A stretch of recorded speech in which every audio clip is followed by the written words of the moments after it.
Critical analysis के सभी दर्शकों को मेरा नमस्कार। आज रविवार है, 7 अप्रैल, कहानी का दिन, और कहानी लेकर हाजिर हूँ। हालांकि कुछ समस्याएं हैं, वो आई हैं मेरे पास, मेरे साथ। तो पिछले रविवार शाम से मैं काफ़ी बीमार था, तो बहुत ज़्यादा तैयारी नहीं कर पाया कहानी पर। इनफैक्ट जो कहानी लेकर आने की सोच रहा था वो नहीं ला पाया आज। बट हाँ, कहानी है, एक अलग है, अलग यॉनर की कहानी है, अलग यॉनर की स्टोरी है। तो आशा करता हूँ आप सभी को पसंद आएगी। अभी कल एक न्यूज़ पढ़ रहा था शाम को, इनफैक्ट देख रहा था। ब्राज़ील की जो हालत है वो काफ़ी खस्ता है, काफ़ी ख़राब है। आज कोरोना की वजह से दो नए स्ट्रैंड्स,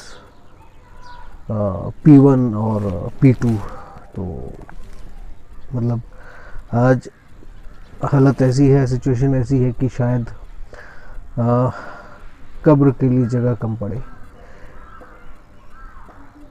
आप सभी से, मेरे दर्शकों को बस मैं यही कहना चाहता हूँ कि सावधान रहें और जितना ज़्यादा हो सके घर के अंदर रहें। ये कोरोना अभी ख़त्म नहीं हुआ है, इसका म्यूटेशन जारी है और आगे क्या होगा बताना मुश्किल है। इनफैक्ट अभी अगले महीने क्या, इस महीने के आखिरी से 5 राज्यों में चुनाव भी है। तो ये भी एक चिंता का विषय है कि अगर ये नए स्ट्रेंड्स अब यहाँ पे आते भी हैं तो फिर दिक्कत हो जाएगी। क्योंकि आप जानते हैं चुनाव में रैलियाँ होती हैं और रैलियों में काफ़ी भीड़ भाड़ होती है। और आजकल तो लोग भी कोविड प्रोटोकॉल का मतलब ही भूल गए। अब उनको लगता है कोविड का कोई ज़रूरी नहीं है कि मास्क पहना जाए या सैनिटाइजर, बाकी का पता नहीं है, ये साबुन से हाथ धोते वगैरह है कि नहीं, बट मास्क वगैरह नहीं पहन रहे हैं, ये काफ़ी दिनों से है। तो यही है कि आप अपना ध्यान रखें और सुरक्षित रहें। बाकी आज 7 अप्रैल है, तो वादे के मुताबिक आज कहानी शुरू करते हैं।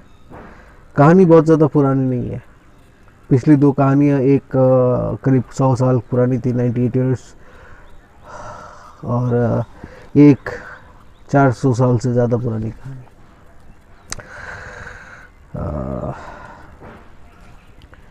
आज की कहानी जो है वो थोड़ी सी अलग इन द सेंस, ये भूत की कहानी है या भ्रम की कहानी है, आप खुद डिसाइड करिए।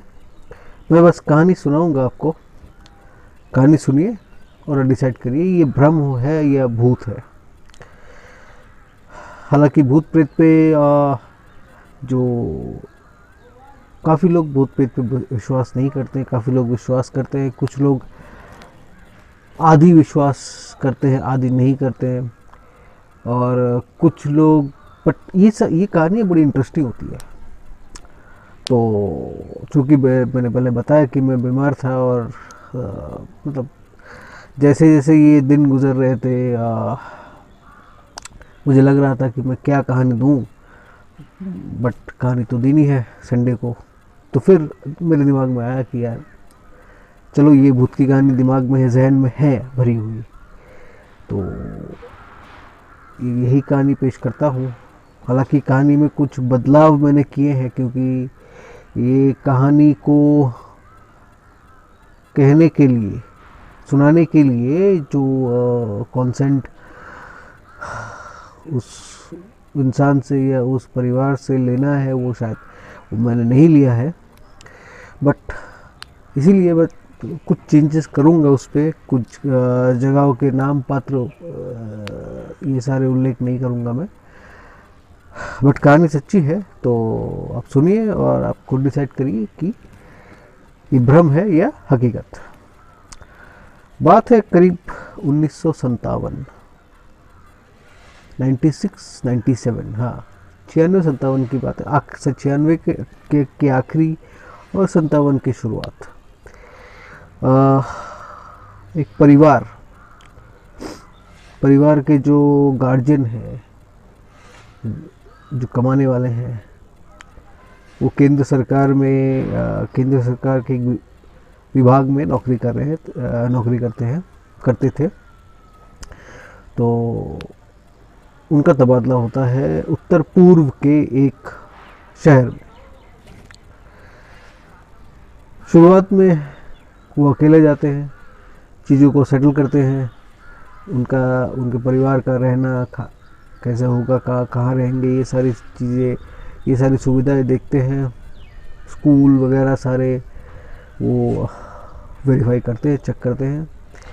और ये ज़रूरी भी होता है कि आप जब परिवार को लेके जाओ, कहीं पे आप नई जगह पे जा रहे हो, तो आपको ये कम से कम ये पता होना चाहिए कि भाई मैं जहाँ जा रहा हूँ वो कैसी जगह है,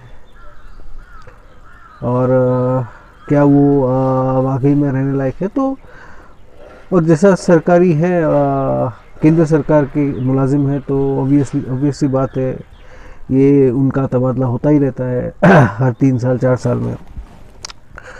तो उनका भी हुआ। तो पहले वो गए, जाके उन्होंने ये सब चीज़ें देखी। तो हालांकि उनको मतलब केंद्र सरकार के ऑलमोस्ट सभी जो कर्मचारी होते हैं उनको आवास की सुविधा होती है, और छोटे शहरों में तो ये बहुत आसानी से मिल जाते हैं। दिल्ली वगैरह में थोड़ी सी मुश्किल होती है, दिल्ली, कलकत्ता और ये सारे शहरों में, क्योंकि थोड़ा सा बड़ा शहर आ जाता है तो थोड़ी दिक्कत होती है। तो वहाँ पे उनको क्वार्टर मिल गया, जो आवास है मिल गया। अब ये आवास जो था, ये उनका जो दफ्तर और आवास था, वो एक बहुत बड़े एरिया में फैला हुआ था। और उनका जो पर्सनल आवास था, उस आवास के पीछे, उनके क्वार्टर के पीछे जो था, वो एक बहुत बड़ा ग्राउंड था। हालांकि बहुत बड़ा नहीं कहूँगा, बट हाँ, वो बच्चों को खेलने के लिए काफ़ी, क्रिकेट वगैरह खेलने के लिए काफ़ी मोटा मोटी ठीक ठाक था। आज की डेट में इतना बड़ा ग्राउंड मिलना मतलब मुश्किल है। तो जो भी है, मैं भी सरकारी आवास में रहा हूँ, तो 3 या 4 सरकारी आवास में रहा हूँ मैं अपने फादर के साथ। तो मुझे भी ग्राउंड्स मिले, लेकिन बहुत ज़्यादा बड़े नहीं। तो उनके घर के पीछे काफ़ी बड़ा ग्राउंड था। और ग्राउंड के बाद ही, ग्राउंड के बाहर, मतलब ग्राउंड में जो उनका वो क्या कहते हैं, बाउंड्री बनी हुई थी, वो कटीले तारों वाली। उसके बाद एक जो एथनिक ग्रुप है, या आप कह सकते हैं लोकल लोग, उस स्टेट के जो लोकल रेसिडेंट्स हैं, जो एथनिक पीपल है, उनकी एक बस्ती थी छोटी मोटी। दे आर गुड, लाइक उनका व्यवहार वगैरह अच्छा था। तो वो पहुंचते हैं, क्वार्टर में पहुंचते हैं। इसके बाद वो अपने परिवार को लेके जाते हैं। 4 लोगों का परिवार है, 2 बच्चे हैं। सर्दियों का सीज़न 96 के आखिरी में सर्दियों का सीज़न था। तो क्वार्टर में जाते हैं, और आज से 24-25 साल पहले सर्दियाँ थोड़ी ज़्यादा पड़ती थी। तो वो ऊपर से वो उत्तर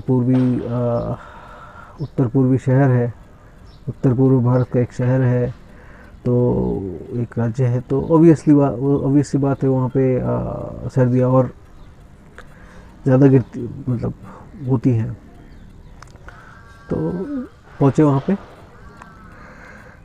तो उनका मतलब अच्छा था, उनके परिवार को भी काफ़ी अच्छा लगा कि पीछे एक अच्छा खासा बड़ा एरिया है, बट वो चाहते थे गार्डन वगैरह बनाए, बट लेबर और कुछ असुविधा के कारण उन्होंने उसको ड्रॉप कर दिया। हालांकि उन्होंने अपने जो घर के एकदम बाजू में कुछ छोटे से एक एरिया में छोटा सा गार्डन करके रखा हुआ था, उसमें लोकल सब्जी वगैरह, टमाटर और ये बैंगन और ये सारे भिंडी वगैरह ये उन्होंने वहाँ पे उगाए। और ये आप किसी भी सरकारी आवास में चले जाइए, आपको ये थोड़ी सी मिल जाएगी आपको, जो भी है।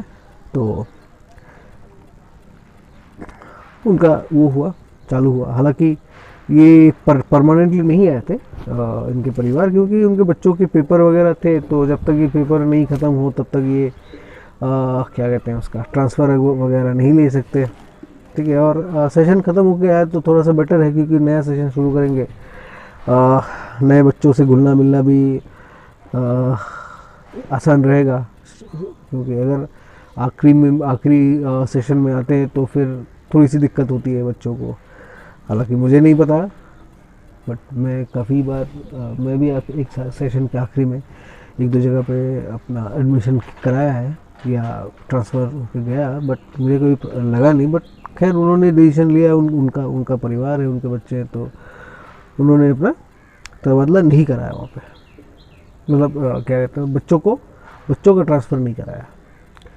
तो दिसंबर का महीने था और वो जनवरी के 15-16 तारीख तक छुट्टी लेकर बच्चे छुट्टी लेकर आए थे। हालांकि विंटर वेकेशन होता है तो करीब करीब 1 जनवरी 1 तारीख तक छुट्टियां होती है, तो उन्होंने 15 दिन एक्स्ट्रा करा लिए थे। तो क्योंकि उन्होंने सोचा चलो मकर संक्रांति है, मकर संक्रांति के बाद आराम से निकलेंगे और बच्चों को भी थोड़ा मज़ा आएगा, तो जो भी है। तो दिसंबर से जनवरी 15 तारीख तक वो उनका वहाँ रहने का प्लान था, वो शेड्यूल था। तो वो आए और रहना शुरू किया। उस क्वार्टर जो आवास था, वो जो कॉम्प्लेक्स था, क्वार्टर कॉम्प्लेक्स, जो केंद्र सरकार की क्वार्टर्स होते हैं, उनमें कई बिल्डिंग्स होते हैं, कई सारे डिफरेंट टाइप्स के क्वार्टर होते हैं, रैंक के हिसाब से, ग्रेड के हिसाब से, पे बैंड के हिसाब से। तो उनको उस हिसाब से मिला। हालांकि वहाँ पे और भी सारे बिल्डिंग्स थे क्वार्टर्स के, तो काफ़ी मतलब मोस्ट ऑफ द जो क्वार्टर्स थे वो बंद इसलिए थे क्योंकि वहाँ पे बच्चे नहीं थे। बच्चे वो उन्हीं के थे, उन्हीं साहब के थे, हम उनको सिंह साहब बुलाते हैं, सिंह साहब के ही बच्चे थे। तो 2 बच्चे, तो वो अपने में ही अब उनको वहाँ पे रहना था, तो अपने में ही मसले थे। और जो भी थोड़े से यंग ऑफिस के स्टाफ थे जो अनमेरिड थे, तो वो उनके साथ थोड़ा बहुत खेल लिया करेंगे, क्रिकेट वगैरह। तो चलो अच्छा खासा था और माहौल भी अच्छा था, और सर्दियों का सीज़न भी था। और थोड़ा सा मतलब जो क्वार्टर था और ऑफिस था, थोड़ा सा मतलब शहर से बाहर ही था, मतलब रूरल एरिया कह सकते हैं आप। हालांकि उसी से होकर ही शहर जाना पड़ता है, उसी सड़क से। इनफैक्ट यही जो सड़क थी उनके क्वार्टर से या ऑफिस से गेट से निकलने के बाद ही जो सड़क थी, वो उनका वही इस शहर को, इस गांव को दूसरे शहरों के साथ, दूसरे स्टेट्स के साथ जोड़ती थी। तो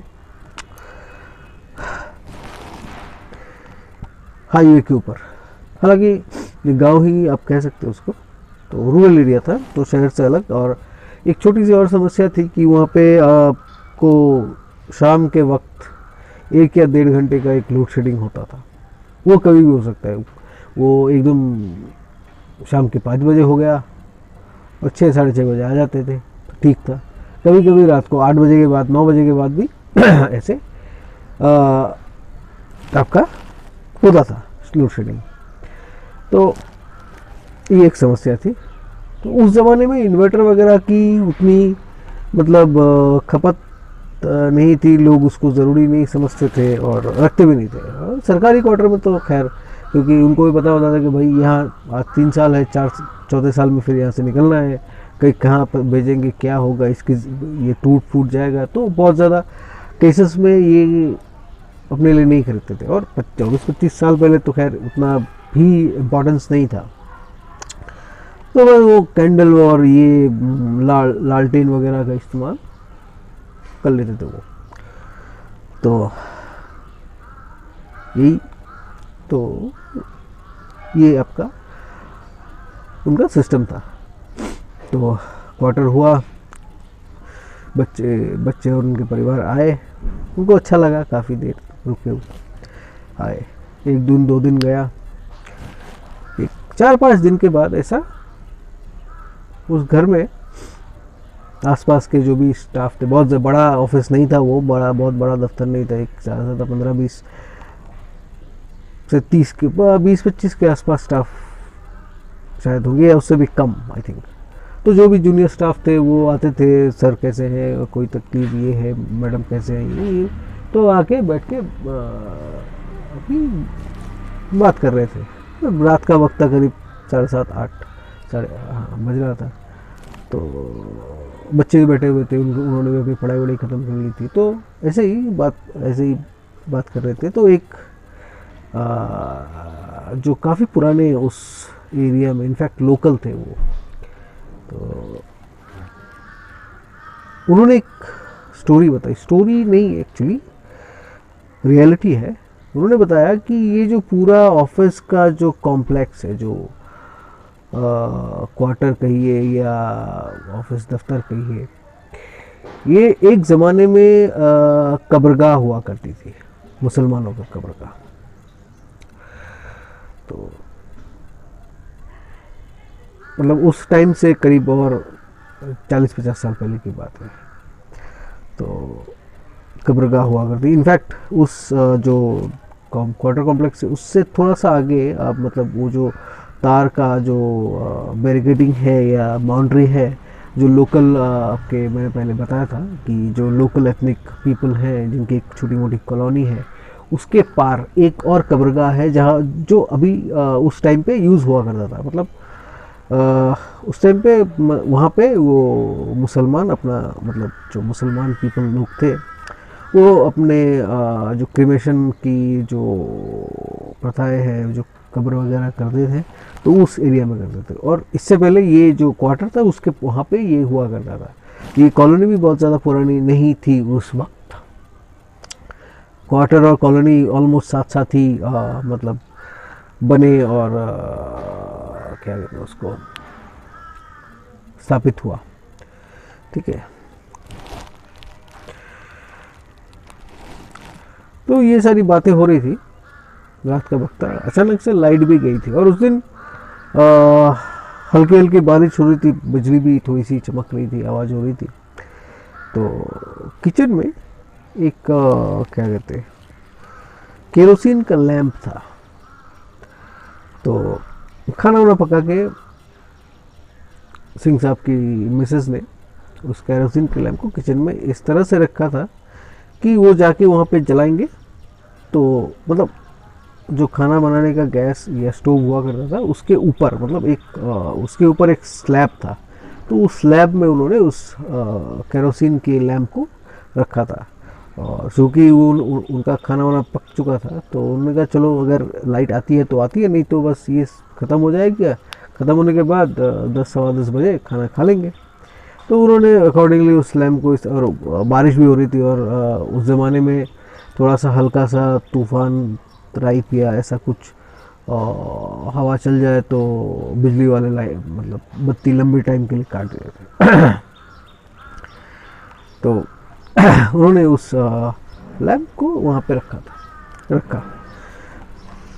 अचानक से एक आवाज़ हुई, सबने जो भी घर में थे, सिंह साहब के जो ऑफिस के स्टाफ थे, जो सिंह साहब खुद थे, उनकी मिसेस थी और जो भी एक नौकर भी था, तो वो सब भाग के वहाँ पे गए। जाके देखा कि लैंप को एक जैसे किसी ने जोर से पटका हो, लेकिन वो इस तरह से रखा गया था कि वो टूटा नहीं। कांच का बना हुआ था लैंप, कांच का लैंप था लेकिन टूटा नहीं। लेकिन आवाज़ ऐसी हुई कि बहुत ज़ोर से गिरा है। ठीक, एक दूसरा ये कि इसने खाने पे वो अगर हवा की वजह से होता खिड़की भी खुली हुई थी। हालांकि सिंह साहब ने बताया था कि खिड़की बंद थी, तो खिड़की खुली हुई थी। तो हालांकि अगर हवा से खिड़की खुलती तो ये लैंप सीधा आके उस कढ़ाई में जहाँ पे उन्होंने खाना बना के रखा था उसमें गिर जाती, केरोसिन वगैरह फैल जाता। लेकिन वहाँ पे कुछ नहीं हुआ। वो मतलब इतनी फोर्स या उतनी वेलोसिटी से वो निकला, वो सीधा आके कढ़ाई को क्रॉस करके, मतलब स्लैब से सीधा गिरा, सीधा निकला और कढ़ाई को क्रॉस करके नीचे जो स्लैब का जहाँ पे गैस रखा था उस जिस स्लैब पे, उसके एकदम आखिर में आके वो खड़ा हो गया, गिरा नहीं, खड़ा हो गया। तो वही सब ने ये कहा कि फोर्स, मतलब हवा की वेलोसिटी बहुत ज़्यादा थी, खिड़की ने बहुत ज़ोर से उसको मारा, तो वो सीधा सड़क के यहाँ पे आ गया। तो इससे ज़्यादा और क्या कह सकते हैं, क्योंकि यही एक साइंटिफिक व्याख्या हो सकती है। तो उस वक्त जो भी सोच में उनके दिमाग में आया, ये एक हुआ। इसके कुछ एक आध दिन बाद, वैसे सिंह साहब अपने परिवार के साथ खाना खा रहे थे। उस दिन बत्ती लाइट भी थी, रात के 10 साढ़े 10 बज रहे थे। तो अचानक से उनको शराब की, बीड़ी की और करीब 9 साढ़े 9 10 बजे के आसपास बीड़ी की और शराब की और सड़ी हुई मछलियों की बदबू आने लगी। तो हालांकि वो बाहर जाके उन्होंने नहीं देखा कि क्या है, उन्होंने घर में अगरबत्ती वगैरह जला दी। तो थोड़ी देर बाद ये सारे जो भी बदबू थी वो निकल गए। तो उन्हें लगा हो सकता है नाले वगैरह से आ रहे हों, कोई सीवर वगैरह टूटा हो, रात की बात है, अब हो सकता है, कुछ भी हो सकता है, क्योंकि जंगल है, कोई लोमड़ी वगैरह आया हो और उसने वो मांस वगैरह कुछ लेके आया हो, सड़ा हुआ वो रख दिया हो। तो या हो सकता है कोई चोर चुक्का हो जो बीड़ी पीते हो। वो सारे कोइंसिडेंस या सारे संभावनाएं हैं, वो उन्होंने व्यक्त किया, ताकि एक तो एक छोर पे जो क्वार्टर है वो काफ़ी छोर पे है, ताकि उनके परिवार को डर का महसूस ना हो। तो उस दिन वो खाना खा के सो गए। तो हालांकि हाँ, एक चीज़ और है। तो हाँ, तो खाना वाना खाया, सो गए। एक ये अब दिसंबर 23-24 की बात है। अगले दिन क्रिसमस की छुट्टी थी, इसके बाद ये न्यू ईयर की छुट्टी थी। बाय द टाइम उनको सिंह साहब के लिए एक चिट्ठी आई, टेलीग्राम आया। उस वक्त टेलीग्राम चलते थे, क्योंकि टेलीफोन बहुत महंगे होते थे और मोबाइल फ़ोन तो आया नहीं था। तो टेलीग्राम आया कि उनको कुछ वक्त के लिए या कुछ एक 10-12 दिन के लिए उनको कहीं बाहर जाना है, ऑफिशियल टूर पे कहीं बाहर जाना। 10 दिन का एक शायद 10 दिन, हफ्ता 10 दिन का टूर था। तो चलो ठीक है, संक्रांति से पहले तो आ ही जाऊँगा, चलो टूर करके आता हूँ। तो वो अपने घर में उन्होंने कहा कि आपको तकलीफ़ नहीं होगी, और मैंने सबको बोल के रखा हुआ है, ये मार्केट से सब्जी वगैरह आ जाएगा और ये कोई परेशानी नहीं होगी। तो बच्चे थोड़े से डरे हुए थे। हालांकि जो उनके ऑफिस के स्टाफ थे उन्होंने दिलासा दिया कि नहीं, हम पूरी देखभाल रखेंगे, आप चिंता मत करिए, और बच्चों के लिए भी थोड़ा सा ताकि उनको तकलीफ़ ना हो। उस दिन सिंह साहब निकल गए। सिंह साहब निकलने के बाद अब बच्चे वहाँ पे अकेले थे, उनको थोड़ा सा अकेला, 2 ही बच्चे थे। तो वो अकेले उन्होंने कहा चलो जो भी है, क्रिकेट वगैरह खेलते हैं, पीछे इतनी बड़ी ग्राउंड है। हालांकि जिस दिन ये लैंप वाली घटना हुई उस दिन जिन्होंने ये इंसिडेंट सुनाया था, ये कब्र वाली बात कही थी, कब्रगाह वाली बात, उन्होंने कहा था कि आप कुछ भी हो जाए, दिन ढलते ही आप पीछे का दरवाज़ा बंद करें और कोई भी बच्चा, कोई भी उस वक्त शाम के सूरज ढलने के बाद पीछे ना जाए। ये एक चेतावनी के तौर पर दिया था उन्होंने। तो हालांकि ये सीरियसली ही लिया गया। सिंह साहब के परिवार ने इस चीज़ को सीरियस लिया। लेकिन अब छुट्टियां हैं तो उन्होंने कहा सर्दियों का सीज़न भी है और धूप में खेलेंगे तो उनको भी अच्छा लगेगा। तो दो बच्चे दिन को सुबह सुबह अपना नाश्ता वगैरह करके 9 साढ़े 9 बजे खेलने के लिए चले जाते थे बाहर। ये सिंह साहब की मिसेस वहाँ खाना वाना पका लेती थी। एक नौकरानी थी, एक नौकर था उनका सिंह साहब, इसके अलावा जो मार्केट से सब्ज़ी वगैरह ले आता था। मार्केट काफ़ी दूर था। तो बच्चे खेल रहे थे, तो खेलते खेलते वो जो बाजू की जो बस्ती थी वहाँ पे जो बच्चे रहते थे, जो एथनिक ग्रुप के बच्चे थे, वो उनको भी थोड़ा सा इंटरेस्ट आया कि हम भी खेलें। तो सिंह साहब के लड़कों ने उनको बुला लिया। वो अपना खेलना चालू किया, खेलते रहे। ऐसा एक दिन 2 दिन ऐसे गुजरा। एक दिन 2 दिन 3 दिन करके कुछ 4-5 दिन के बाद, पहले तो दिन में खेलते थे, फिर उन्होंने दिन और शाम दोनों का शुरू कर लिया कि बस कंडीशन ये थी कि आप शाम को वापस आ जाएंगे दिन ढलने से पहले। तो दिन का खैर दिन में तो प्रॉब्लम नहीं थी, 9 साढ़े 9 बजे से शुरू करते, दोपहर 12 साढ़े 12 खेलो, घर में जाओ, खाना खाओ, रेस्ट करो, फिर शाम को आ जाओ खेलने के लिए 4 बजे और आप घंटा भर खेल लो। तो इन बच्चों का भी था कि नहीं, शाम को हम नहीं खेलेंगे, जो एथनिक ग्रुप या लोकल बच्चे थे। तो ऐसे 4-5 दिन गुजरे, फिर धीरे धीरे शाम का खेलना भी शुरू हुआ। तो बच्चों को भी थोड़ा सा ये हुआ कि चलो अच्छा है। और सिंह साहब की पत्नी को भी लगा नहीं यार, अब थोड़ा सा ये भी ज़्यादा घर में नहीं रहेंगे तो मुझे भी थोड़ा सा सुकून मिलेगा, मैं भी रेस्ट कर पाऊँगी, थोड़ा बहुत काम भी कर पाऊँगी। तो ऐसे ही 4-5 दिन के बाद अचानक एक शाम को सिंह साहब के दोनों लड़के खेलने के लिए गए। पास जो बाजू के 3-4 और लड़के आए और उन्होंने अपना क्रिकेट खेलना शुरू किया। क्रिकेट करीब 5 सवा 5 बजे तक चला। हाँ, 5 बजे के आसपास शाम के, मतलब दिन बस ढलने ही वाला था, उस वक्त तक खेला चल रहा था। इस बीच सिंह साहब के जो बड़ा लड़का था, उसको अचानक से प्यास लगी और थोड़ा सा कुछ पेट का भी इशू था, वो घर चला गया, मतलब क्वार्टर चला गया। तो सिंह साहब का छोटा लड़का था, वो काफ़ी मतलब वो काफ़ी अच्छा क्रिकेटर था। वो उसको बैटिंग में मतलब वो अच्छा खेलता था, काफ़ी अच्छी बैटिंग कर उस वक्त के और जो भी बाकी बच्चे थे उनके मुकाबले। तो खेल रहा था, उसको आउट नहीं कर पा रहे थे।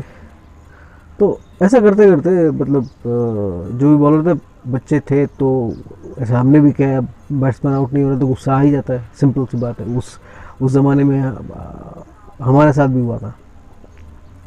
तो खैर जो भी है, तो ऐसा हुआ, उनको भी लगा कि इसको आउट करना मुश्किल है, चलो खेला छोड़ते हैं। वो भी खेला उन्होंने छोड़ दिया। तो एक एक करके सारे निकल गए। अब सिंह साहब के जो छोटा लड़का, वो अकेला था ग्राउंड में।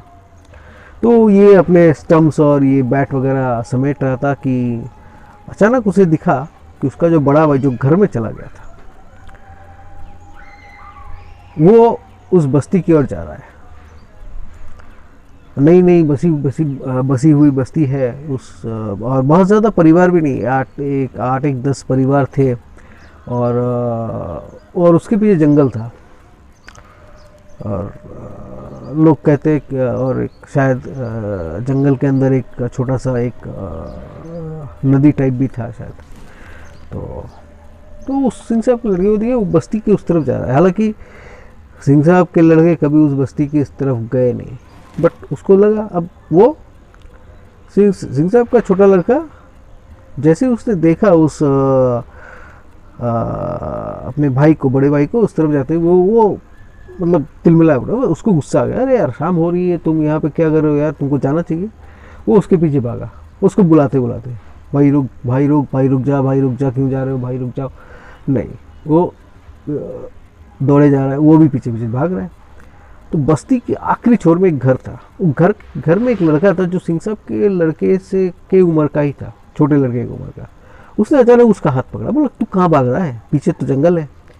तो सिंह साहब के लड़के ने कहा नहीं, छोटा लड़का है उसने कहा नहीं मेरा भाई जा रहा है। बोल कहाँ भाई है तेरा, देख पीछे देख। उसने बोला नहीं भाई है, वो देख जा रहा है।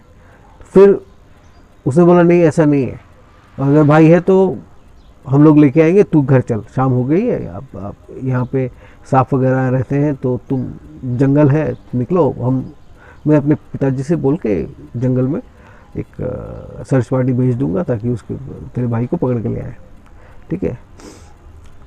और करके वो उसने उसको घर भेज दिया, इनफैक्ट वो लेके आ गया। तो लाते वक्त वो एक और घर में घुसा, कुछ देर बात की, पता नहीं क्या बात की, वो फिर सिंह साहब के लड़के को लेके आ गया। अब जैसे ही सिंह साहब के छोटा लड़का जैसे घर में घुसा, उसको उसका बड़ा भाई दिखा। अब वो नाराज, उसको पहले तो उसको एक झटका लगा, यार है क्या ये, मैंने अभी आधा घंटा पहले उसको वहाँ बाहर देखा है, अब ये यहाँ पे क्या कर रहा है। सॉरी, थोड़ी देर पहले, 5 मिनट पहले मैं उसको बाहर देखा है, वो उस जंगल की तरफ भाग रहा था। अब मेरे आते आते वो जंगल से भाग के वो मेरे पहले घर पहुँच गए, ये पॉसिबल ही नहीं है। तो वो गुस्सा हो गया, मतलब वो थोड़ा चिड़चिड़ा हो गया, यार क्या कहाँ पे तू भाग रहा था, मैं तेरे पीछे इतनी देर भागा। तो सिंह साहब की जो मिसेज है उन्होंने कहा नहीं बेटा ऐसा नहीं है, वो तो पहले ही घर आ गया था, इनफैक्ट तुम लेट आए हो और इतनी देर तक तो मना ही है। तो फिर लड़के ने जो एथनिक ग्रुप जो बस्ती थी, बस्ती के लड़के ने कहा कि आंटी ये वहाँ पे मिला था, वो ऐसा बोल रहा था कि ये उस तरफ भाग रहा है, तो उसको पकड़ने के लिए। तो सिंह साहब की मिसेज ने कहा ठीक है तुम अभी घर जाओ, शाम ऑलमोस्ट अंधेरा होने वाला है, तो फिर दिक्कत हो जाएगी। तो वो घर चला जाता है। लेकिन सिंह साहब के छोटे लड़के ये मानने को तैयार ही नहीं थे कि वो उन्होंने उसको देखा है। तो कहानी ये पे ख़त्म एक्चुअली में हो जाती है, बट थोड़ा सा है। और कहानी आगे ये है कि बाद में पूछा गया बस्ती के लोगों से और आसपास के जो लोकल बंदे थे उनसे कि ऐसा ऐसा मेरे बच्चे ने देखा है। तो उन लोकल जो भी थे उन्होंने कहा देखिए ऐसा है कि ये जो बस्ती, ये जो जगह है वो भ्रम पैदा करने वाली जगह है। ये चाकचू की एक कब्रगाह थी, तो यहाँ पे काफ़ी सारे प्रेत और ये सब की आत्माएं बसती है। शाम का वक्त जो सायन काल यानी कि ये संध्या काल का वक्त है, वो थोड़ा सा आप सावधान रहें। और क्योंकि यही वक्त ये सारे चीज़ें आपको दिखती हैं या दिखेंगी या